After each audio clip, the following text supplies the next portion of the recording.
This isn't going to be a particularly long video. News is a bit thin on the ground at present, and I'm only 80 to 85% well.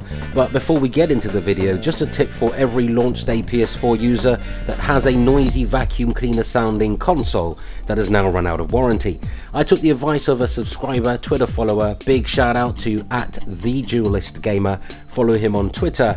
So I cleaned all of the dust from my unit using a Torx 9 or T9 security screwdriver, available for dirt cheap off the internet for those who are interested. And believe me, there was so much dust built up over the 2.5 or more years I've had the console, and it was ridiculously thick with dust buildup. So much dust, I couldn't even see the fan properly when I opened up my PS4 console.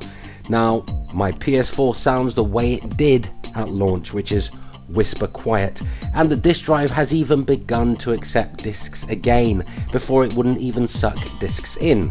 It must have been the dust buildup causing a problem there. So just to make sure it was actually dust, I did a test playing games that made the console run noticeably louder after 30 minutes to say an hour of continuous use. And I would strongly advise watching a reputable YouTube video in how to clean your PS4 fan. There are literally scores of them on YouTube right now.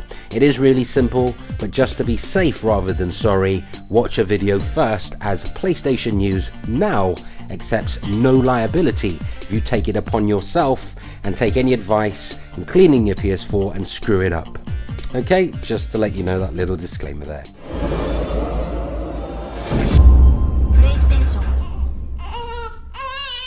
We are back. What is up, Twitter thugs, social media reprobates, and gamers in general?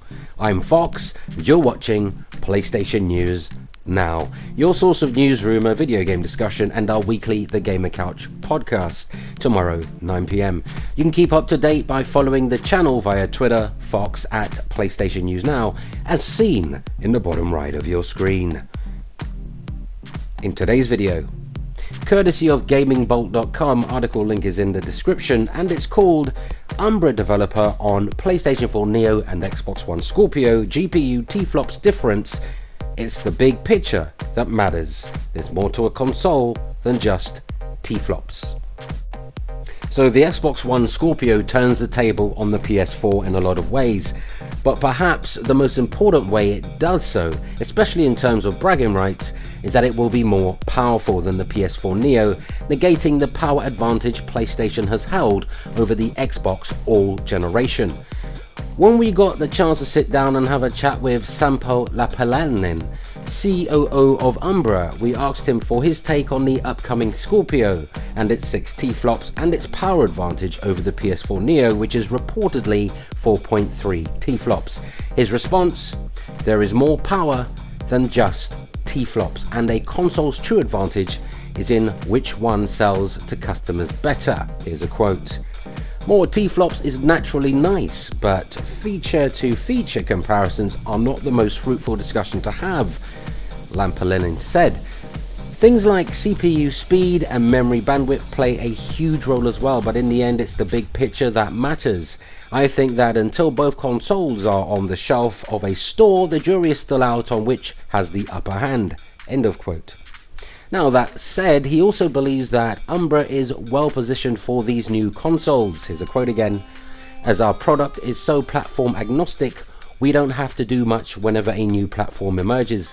This holds true with the new console generations as well. With developers having a difficult task of supporting these new platforms, I would imagine that our assistance is more valued than ever. End of quote. Now, I think on the whole he is right. There is more to a console comparison than just one parameter like TFLOPS. However, it is also true that the Scorpio will end up the more powerful console after all. And that's where the article ends. And now my take away from all that is, look, I've been saying all along, it's not just about TFLOPS, it's about the quality of games, the diverse catalogue of games. It's not just about which console is the most powerful. No time in any console generation ever in my lifetime has any console been the victor purely based on its power. It's normally based on the catalogue of games, as I say, and I've beaten this horse literally since the channel started. It's not about power, it is about games. If Xbox One had the diverse portfolio of games and PS4 had just the usual games that, you know, bro shooter games, racing games, sports games, FPS shooters, what have you, I'd be saying the same thing.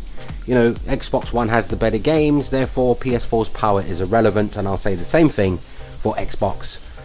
Has more power, the Scorpio, but irrelevant if the games aren't there. Okay, and I'm sure anyone with half a brain will agree with that as well. Look at the PS2, look at the OG Xbox, look at all these consoles that's ever come out. You know, the Super Nintendo was more powerful than the Mega Drive. However, which console did the best? Okay, in terms of commercial.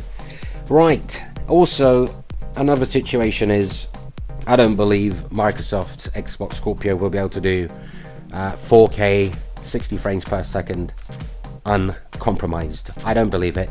I believe there will be games that will run at 4K 60 frames per second, but these games will be the minority and not the majority. Developers can use that console any way they choose. Microsoft themselves have said that. So if a developer wants to make a game 1080p with the best graphics you've ever seen, they can do that. Okay, quite simple, and I suspect the same will be for the PlayStation 4 Neo, and we will go into more detail and depth in the Gamer Couch podcast, which will air live tomorrow at 9 PM. So that's really where we are with that. And also, while we're here, just to mention that I'm sure a lot of you have seen those mock-up PS4 Neo images that are doing the rounds on the internet. Well, okay, it looks beast to me. A lot of people say that it looks ugly. Of course it looks ugly. It's a Sony product. Any Sony product is going to look ugly to those who are overly patriotic and only love American products. Fair enough, that's your entitlement. However, the way it does look in the mock-ups, it does look quite an aggressive console, if I do say. It looks super powerful and it looks beast. The look of a console does not denote how powerful it is. Look at many cars on the road. Some cars look really fast, but they're not fast at all. So based on that logic, you know, the way a console looks has nothing to do with its raw power. However, if it does end up looking like those mock-ups, I have no issue with it whatsoever. I stare at the screen when I'm playing games. I don't tend to look at the attractiveness of the console, although I understand many people want the console to fit into their home lifestyle entertainment. But you know, unless you design the console yourself, you have to accept or not accept what is available to you by these manufacturers. Quite simple. Or you can change the way your room looks, sell all your stuff and match the console if you want to be completely asinine about it. It's entirely up to you. However, I don't believe the PS4 mock-ups, I don't believe that's going to be the final design of the unit. We shall find out hopefully on September 7th at PlayStation Meeting taking place in New York. And of course, myself, I will be making more videos about PlayStation 4 Neo and going into depth as we approach that date. Okay? Can't tell you when, but it will be happening as soon as I get the get-go and approval that I can provide more information to you lovely people. Anyway, let us know in the comments what you thought of the details and the topics in this video, and I'll leave it there. Which brings us to the end of another video. If you enjoyed the content, go ahead, hit the like button, and thanks to all those who kindly share our videos, helping us reach more PlayStation fans and of course gamers in general. Xbox, Nintendo, PC, really don't care. And of course, subscribe for more news, rumor, and always video game discussion. Until next time, play games, not corporations. Thanks for watching, everybody.